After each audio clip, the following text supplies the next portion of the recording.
What's up, YouTube? Today we're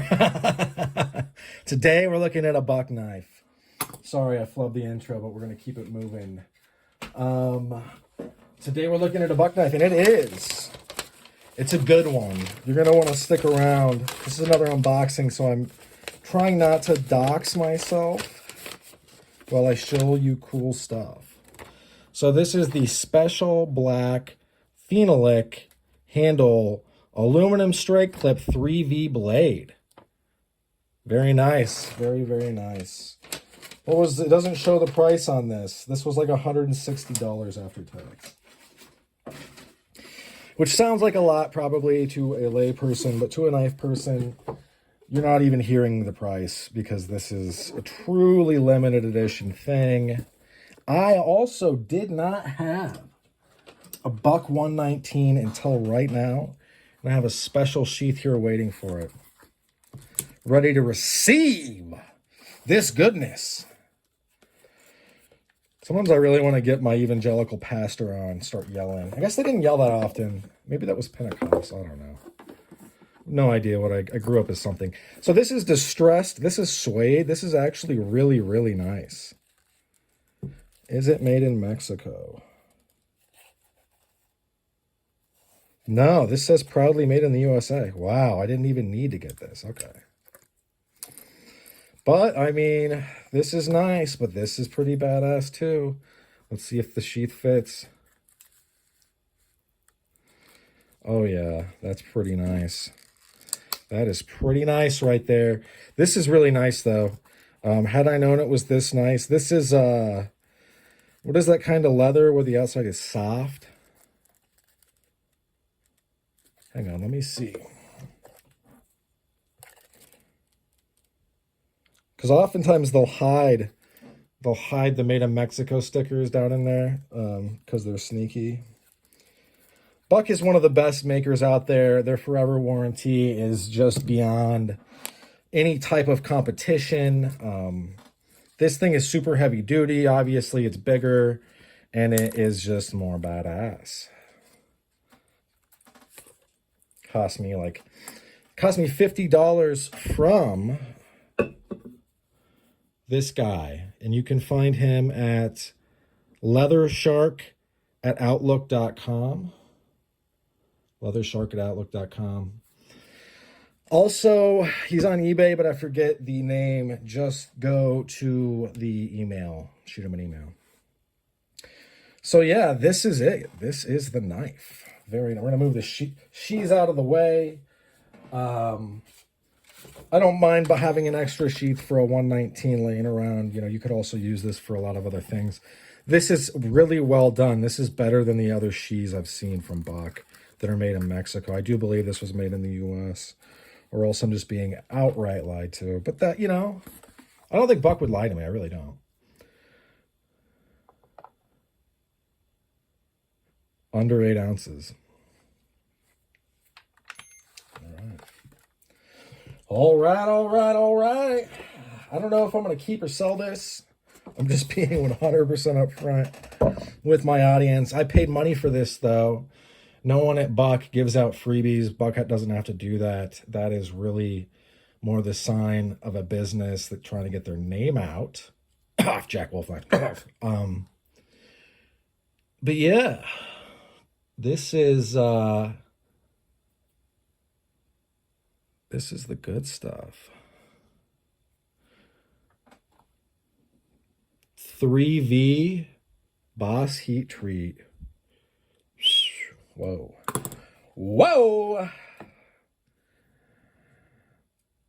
Nice. These are pretty common to see, these little gaps. Pretty common to see in this. The 119, 120. Just kind of the way it is. And I do believe that this is some kind of high-grade plastic. The tang goes down into the aluminum pommel. There's also a really nice aluminum guard on this. I don't think your hand would skip over.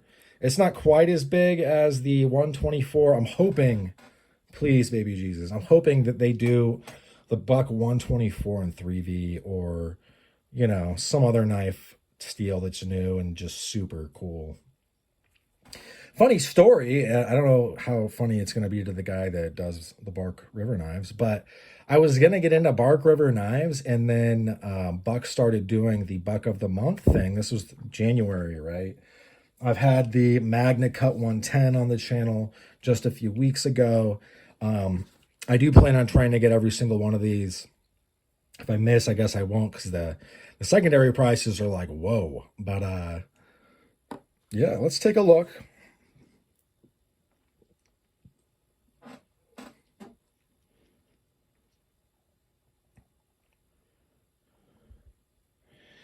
They called this a straight clip. I think that this is more of a, they didn't want to call it a California clip.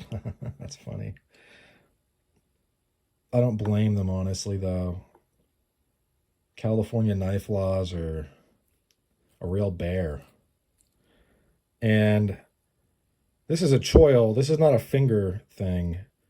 This is going to get you eventually if you use it as a finger thing. That's a choil. 3V is a crazy tough steel. How am I going to sharpen this? I'm going to sharpen it on my trusty Lanxey sharpening system. I think it is the, I don't know, it's this one. I have diamond rods. I do think, though, honestly, that those regular rods combined with, okay, this is what I would really do.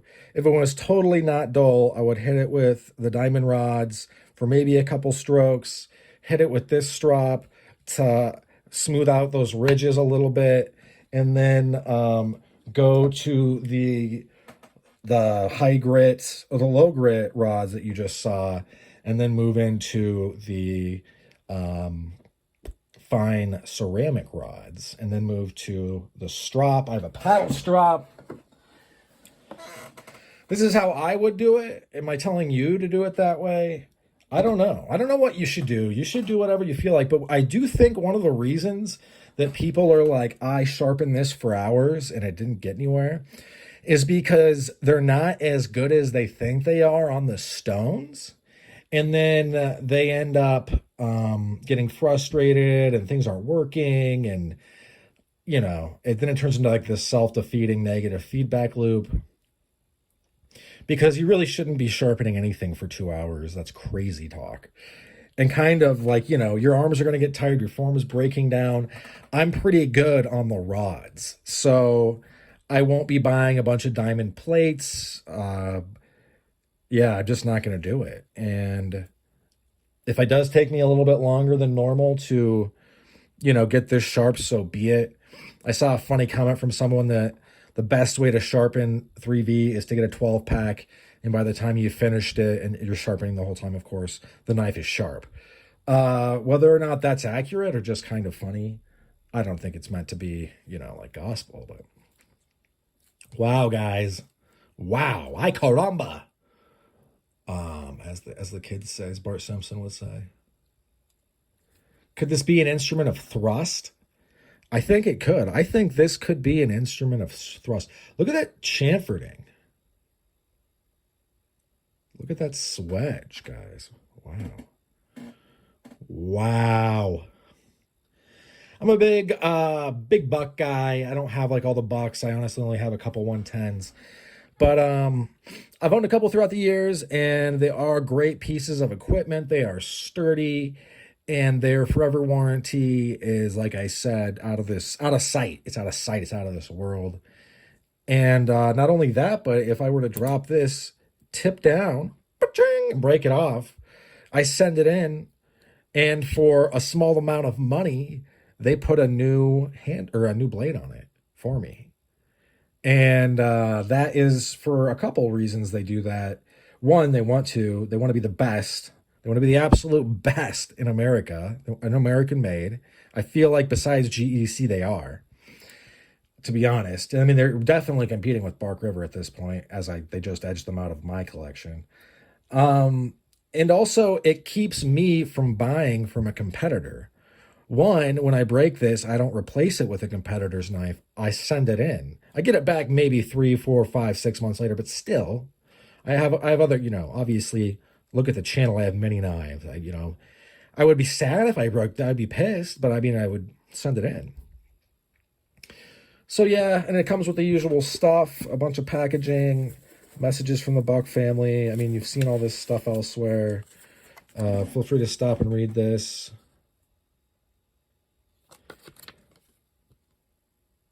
Famous Forever warranty. Certificate of authentication, one of 750. I think I'll be keeping this. I don't know if I'll sell it. We'll see. Time will tell. I do hope, though, that in the future, this is something that Buck does regularly. Man, that works really well. Holy cow, guys. This is something that Buck does regularly because, wow. Okay? Wow. All right, that's about all she wrote. Thanks for sticking with me to the end. I hope you folks have a great rest of your day. Bye now.